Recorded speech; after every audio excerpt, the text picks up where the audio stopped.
ওম তদবিষ্ণু পরমং পদং সদা পশ্য। কিছু বললো না আজকের দিনটি নিয়ে? কথাটা একটু কম বলেন, সেবাটা একটু বেশি করেন। কি কি কি কথাটা রিপিট? কম বলে সেবাটা বেশি করো, তাহলেই হবে। সেবা। হ্যাঁ, আমার হ্যাপি সেবা। Happy anniversary. তো এখন আমরা বেরোবো না, সব নিয়ে নাও। নিয়েছি, চলে আসো। জলের বোতলটা নিয়ে নিও, চাপলে জলের বোতল। ছোটটা নাকি? হ্যাঁ, নিয়েই তো নিলে। ওকে চলো, আমরা এখন বেরোচ্ছি। তো আজকে কোথায় কোথায় যাচ্ছে তোমাদেরকে দেখাবো। যাই হোক, সবাইকে শুভ সকাল। আজকে দিনটা সবার খুব ভালো কাটুক, আমাদের তো একটু স্পেশাল ডে।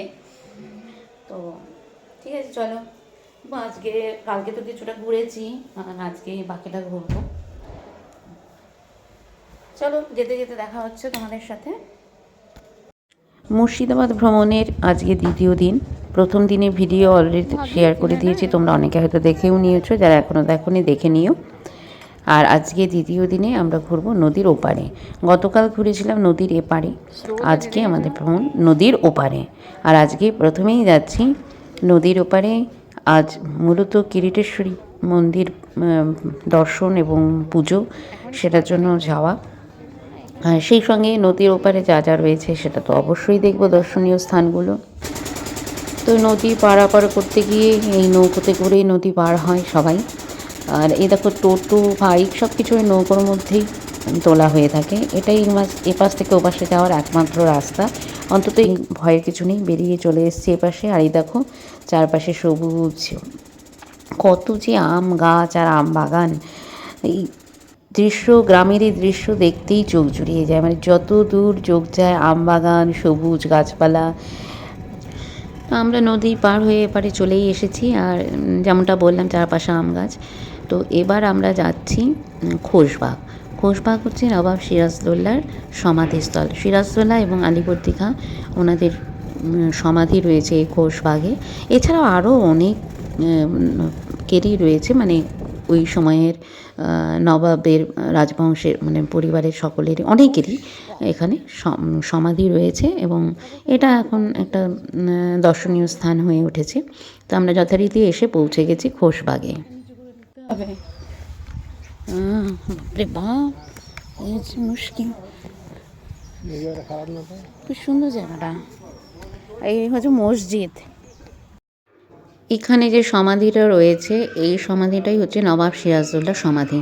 এখন প্রশ্ন উঠতেই পারে যে কী করে জানলাম আমরা। এই যে ফলকটা এখানে উর্দুতে লেখা আছে, এবং গুগলে সেটা দেখা গেছে, গুগল ট্রান্সলেট করে বলে দিচ্ছে যে এটাই নবাব সিরাজদৌল্লার সমাধি, কারণ ওখানে সেটাই লেখা আছে। আর এই যে সমাধিটা দেখা যাচ্ছে, এটা আলিবর্দি খাঁয়ের সমাধি। তো এই দুজনের সমাধি যেখানে রয়েছে, জায়গাটাকে আরও এইভাবে ঘিরে দিয়েছে, এবং এখানে একটা মানে এইরকম ঢেকে মসজিদের মতো করে দিয়েছে। আর পেছনে একটা মসজিদ রয়েইছে, এই হচ্ছে মসজিদ তাদের। তো এই জায়গাটা এমনি দেখতে খুবই সুন্দর এবং খুবই পরিষ্কার পরিচ্ছন্ন। যেমন আমরা আগের দিন দেখেছিলাম নসিপুর রাজবাড়িটা খুবই মানে অপরিচ্ছন্ন, কিন্তু এখানে দেখলাম খুবই পরিচ্ছন্ন। বেশ ভালো লাগছিলো এখানে সময় কাটাতে। আর আমরা মোটামুটি সকাল সকাল এসেছি, 9:30টার মধ্যে এখানে ঢুকে গেছি, 9:30 10টার মধ্যে। আর ওয়েদারটাও খুব একটা গরমও নয় আবার ঠান্ডাও নয়। আর বেশ কিছুক্ষণ এখানে ঘোরাফেরা করে তারপরে আমরা এখান থেকে বেরিয়ে আসলাম। তবে এই জায়গাটা আমাদের খুবই ভালো লেগেছে, একটু ফটো তো তুলতেই হয়, তাই একটু ফটো। খোশবাগ থেকে বেরিয়ে আমরা রওনা দিলাম দ্বিতীয় গন্তব্যস্থলের দিকে। এবার আমরা যাব কিরিটেশ্বরী মন্দিরে, কিন্তু তার আগে যাব আরেকটি মন্দিরে, যেখানে আমাদের ইচ্ছে আছে দুপুরে সেখানেই প্রসাদ গ্রহণ করব।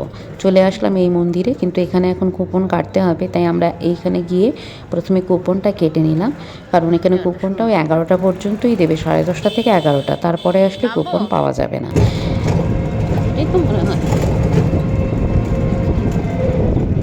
এটা কি মন্দির? ও হ্যাঁ হ্যাঁ, মানে ও সামনে গেট নাকি, ওটাই বলছি। এই যে সতীপীঠ,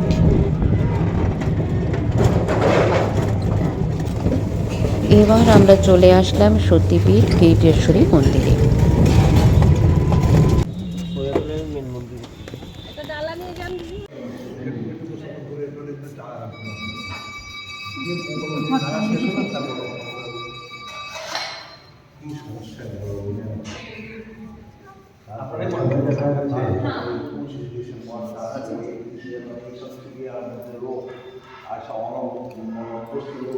ओम विष्णु विष्णु विष्णु विष्णु ओम तद विष्णु परमं परं सदा पश्यति सूर्यो दिवि पवित्रानो पवित्र पवित्रवाम षड्भावस्तं ततोपि वनस्मरत् पुण्डरीकाक्षं सवज्रभन्तर सुजीव ओम विष्णु विष्णु विष्णु विष्णु विष्णु।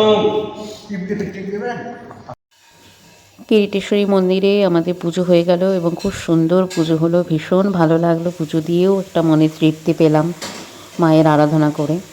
তবে এখানে একটা ব্যাপার চোখে পড়লো যে এখানে অনেকগুলি মন্দির আছে একই জায়গায় এবং সবটাই কিরিটেশ্বরী মায়ের মন্দির, মানে দু তিনটে ভাগ হয়ে গেছে। যা বুঝতে পারলাম যে পুরোহিতদের মধ্যে দু তিনটে ভাগ হয়ে গেছে।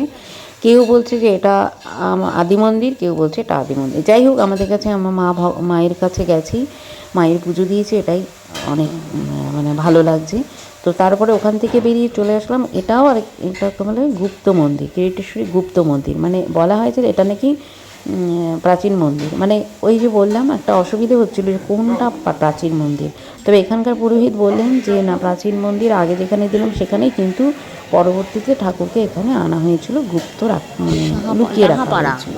যাই হোক, সেই জায়গা থেকে নাম হয়েছে গুপ্ত মন্দির। গুপ্ত মন্দির থেকে বেরিয়ে আমরা এবার চলে আসলাম এইখানে, এই কৃষ্ণ মন্দিরে। এখানেই আমরা, এটা রাস্তাতেই পড়ে, মানে কিরিটেশ্বরী মন্দির যাওয়ার রাস্তাতেই পড়ে। আর দেখো কত সুন্দর মন্দিরটা। যাই হোক, এখানেই কুপন কেটে নিয়ে গেছিলাম এবং এখানে 12:30 থেকে প্রসাদ দেওয়া হবে। এবার সেই প্রসাদটা আমরা এখানেই খাবো, বাইরে কোনো হোটেল বা কোথাও আমরা খাবো না। আজকে আমাদের ইচ্ছেই ছিল পুজো দেবো এবং পুজোর প্রসাদ খাবো, তা সেই জন্য ওখানে পুজো দিয়েছি আর এখানে আমরা প্রসাদ নিতে এসেছি।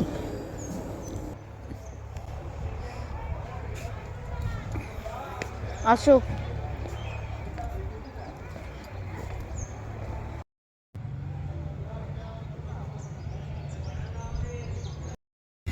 কি দেখলে?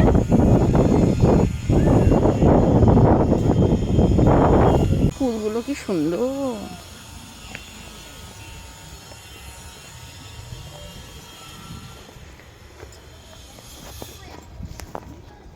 খুব ভালো লাগলো। অনেকটা জায়গা জুড়ে এই মন্দিরটা রয়েছে আর এই হচ্ছে নাট মন্দির। তবে এখন মন্দির বন্ধ, বিকেল 4টার সময় আবার মন্দির খোলা হবে।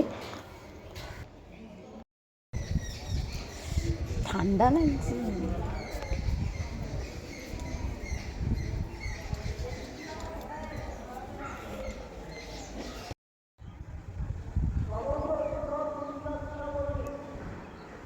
এবার এখানে আমরা সবাই লাইন দিয়েছি 12:30টার সময়। এবার কুপন চেক করছে আর ভেতরে ঢোকাচ্ছে প্রসাদ নেবার জন্য।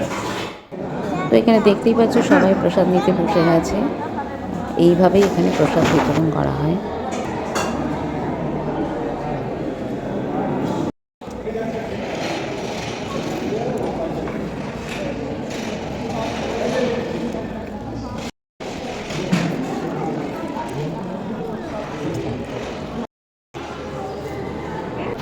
দুপুরে ওখান থেকে প্রসাদ নিয়ে আবার নদী পার হয়ে আমরা আবার চলে এসেছি এবার হাজারদুয়ারিতে, যেটা মুর্শিদাবাদের মেইন আকর্ষণ হাজারদুয়ারি। আমরা এখন প্রবেশ করলাম হাজারদুয়ারিতে। আমরা গতকাল আমরা ইচ্ছে করে হাজারদুয়ারি দেখিনি, কারণ শুনেছি হাজারদুয়ারি দেখতে অন্তত কমপক্ষে 2 ঘন্টা সময় লাগবে।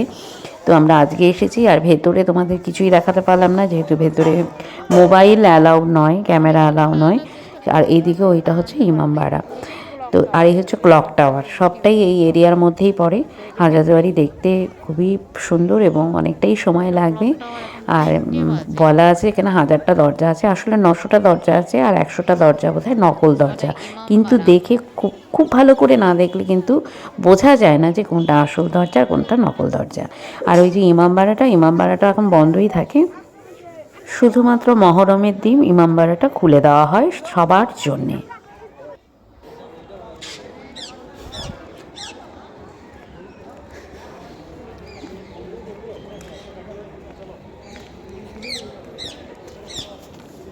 এখানে টিকিটটা তাও 25 টাকা, ঠিক আছে বলো, তাও একটু পরিষ্কার পরিচ্ছন্ন আছে। এদিকে বোধহয় যেতে দেয় না, আমরা তো তাও আসছি। আমরা এখন যাব এটা পেছন সাইডে, মানে ব্যাক সাইডে, দেখি কি আছে না আছে। এখন মোটামুটি 3টে বেজে গেছে। মোটামুটি মুর্শিদাবাদে যে সমস্ত জায়গা ঘোরার ছিল ঘুরে নিয়েছি। আর ওই যে ইমামবাড়া এখন বন্ধই থাকে।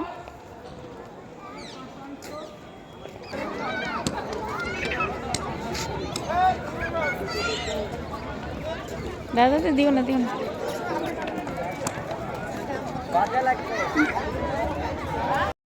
এটা দিয়ে এন্ট্রি হয়েছিল, আমরা এদিক দিয়ে এসে এবার এটা দিয়ে বাইরে বেরিয়ে যাচ্ছি। এটা সাউথ গেট, মানে সাউথ গেট দিয়ে বেরোবো। এই হচ্ছে হাজারদুয়ারির আরেক সাইড। তো অনেক দরজা, আমরা ভেতরে গিয়ে নকল দরজাও দেখেছি। এগুলো যদিও নকল দরজা নয়, ওটা আসল দরজাই, আসল দরজা। ভেতরে আছে কিছু নকল দরজা একদম ঢুকতে, এগুলো সব আসল দরজা। এগুলো আসল দরজা, কাঠগুলো দেখছো না? একটাও আসল দরজা না। হ্যাঁ ওইটা রিয়েড, একটাও আসল দরজা না, সব এইটা শুধু আসল। আরে কাঠ দেখো, কাঠ দেখলে বুঝতে পারবে ওইটা তুমি। নয় রে বাবা, ওটা কাঠ নয়, ওইভাবেই বানানো। আরে না, ভেতরেরটা আলাদা, ভেতরে যেটা তুমি দেখালে ওটা। হ্যাঁ এই তো ওইটাই চাইছে, দেখো। এগুলো আসল, একদম ওপরের যে ওইটা নকল দরজা। তারপর একটা নকল দরজা, এইটা নকল দরজা, দ্বিতীয়টা এখানে নকল দরজা। এইটা হচ্ছে আসল দরজা, এইটা এগুলো সব আসল, ওই পাশেও আসল আছে, ওই পাশের গুলো আসল সব। এই সেই এক নাম্বার ওই উপরেরটা 3তলা, দোতলাটা নকল দরজা, দেখলেই বোঝা যায়। ওই যে ওই দিকে আওয়াজ হচ্ছে।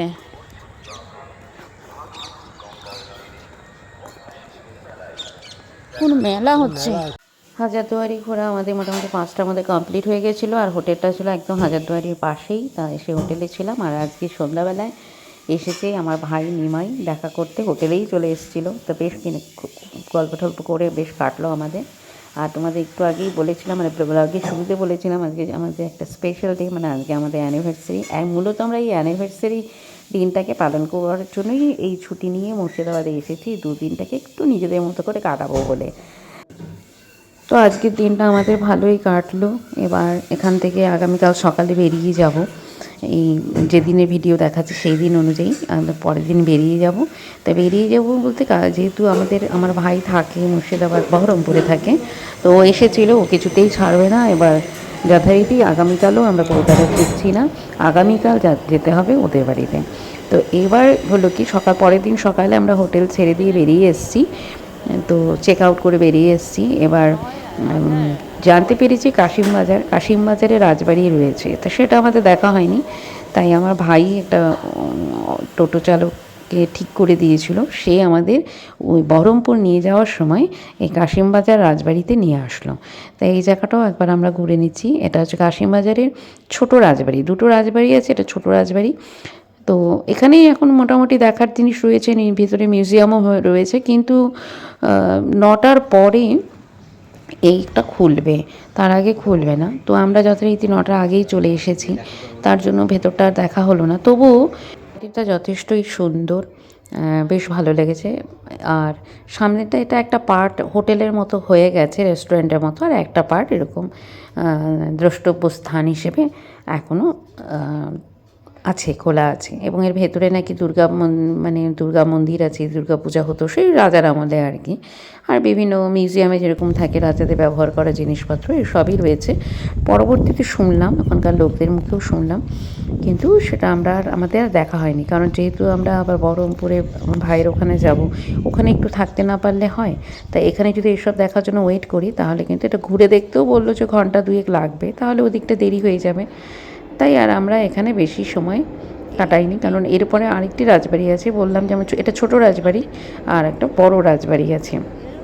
যদিও বড় রাজবাড়িটাই আর দেখার মতো কিছু নেই সেই রকমভাবে। তো যাই হোক, এখান থেকে এই ছোট রাজবাড়ি থেকে বেরিয়ে আবার চলে আসলাম বড় রাজবাড়িতে। নেই ঠিক আছে, কিন্তু রাজকীয় ব্যাপারগুলো, এটা যে আমাদের উপর দিয়ে যে সবুজ সবুজ, মানে একটা প্রাচীনত্ব একটা রয়েছে আর কি। এটা যে বোধহয় একটা অফিস ঘরটার কিছু আছে। ভাই যদি না দেখতাম মনে হতো কি মিস করলাম না কি বলো। বহরমপুর এখান থেকে বহরমপুর আপনার প্রায় 9 কিলোমিটার। তাই? না আপনারা যেখানে যাবেন আচ্ছা 9 কিলোমিটার রাস্তা। বহরমপুর বেশি দূর না, মানে মিক্স পুরো এটাই বহরমপুর। তো আমরা চলে এসেছি এবার ভাইয়ের ওখানে, আর উঠে এই যে টিফিন করে চলে এসেছি ছাদে। আর ও কত ধরনের ফুল গাছ লাগিয়েছে, দেখো কি সুন্দর ফুল গাছগুলো। এখনও মানে শীত কমে গেছে তবু কি সুন্দর ফুটে আছে, বিভিন্ন চন্দ্রমল্লিকা, গাঁদা, পিটুনিয়া, মানে খুব ভালো লেগেছে, খুব সুন্দর গাছগুলো। তো আমি আর ছবি না তুলে পারলাম না। এটা তো পিটুনিয়া না নাকি? এটা কি পিটুনিয়াটা এরকম থোকা জবার মতো হয়েছে? আমি তো পাতাটা দেখে ভাবছি, প্রথমে পিটুনিয়া বুঝতেই পারিনি। থোকা মানে পাতাটা দেখে ভাইয়ের কাছে শুনলাম এই গাছগুলো নাকি আরও বড় হয়, মানে ফুলগুলো নাকি আরও ফুল হয় এবং পুরো ভরে থাকে একদম। তো ও বলছে যে এবার কিছুই হয়নি, যা দেখছিস, মানে আমাকে বলছে যা দেখছিস সেগুলো কিছুই নয়, মানে এতটাই, মানে গাছের পাতাই দেখা যায় না, ফুলে ভরে থাকে। তো এখানে দুপুরবেলা খাওয়া দাওয়া করে আমরা আবার বেরিয়ে পড়লাম গাড়িতে করে গ্রামের বাড়ি ডোমকলে যাব বলে। তো ডোমকলে আগে আসলে এখন ওরা বহরমপুরে বাড়ি কিনেছে, কিন্তু কিছুদিন মানে বছর 2-3 আগেও ওরা ডোমকলেই থাকতো। তাই সেই জন্য ডোমকল ওদের আসল বাড়ি। তাই ও কিছুতেই ছাড়লো না, যেহেতু পরের দিনই আবার বেরিয়ে চলে আসবো, তাই কিছুতেই ছাড়লো না। এবার গাড়ি রিজার্ভ করে আমাদেরকে নিয়ে যাচ্ছে গ্রামের বাড়ি দেখাবে বলে, মানে আসল বাড়িটা দেখাবে বলে। এবং মাসিমাও ওখানেই রয়েছেন আসল বাড়িতে, মানে আগের সেই জন্য ওর মাসিমার সাথেও দেখা হয়ে যাবে। তো যাই হোক, 1.5 ঘন্টার রাস্তা বহরমপুর থেকে। আর গ্রামের সিনারি তো আর বলার কিছু নেই। গ্রামের পরিবেশ, যেটা কিছুক্ষণ আগেও বলছিলাম, সে এক মানে মনোরম পরিবেশ। এই পরিবেশ তো আর আমরা সবসময় কোথাও পাই না। এই দেখো সন্ধ্যা হয়ে গেছে, ঝুড়িটা আসবে, কিন্তু আরেকটু আগে আসলে হয়ে যেত না? ওই হ্যাঁ কিন্তু খাবো না।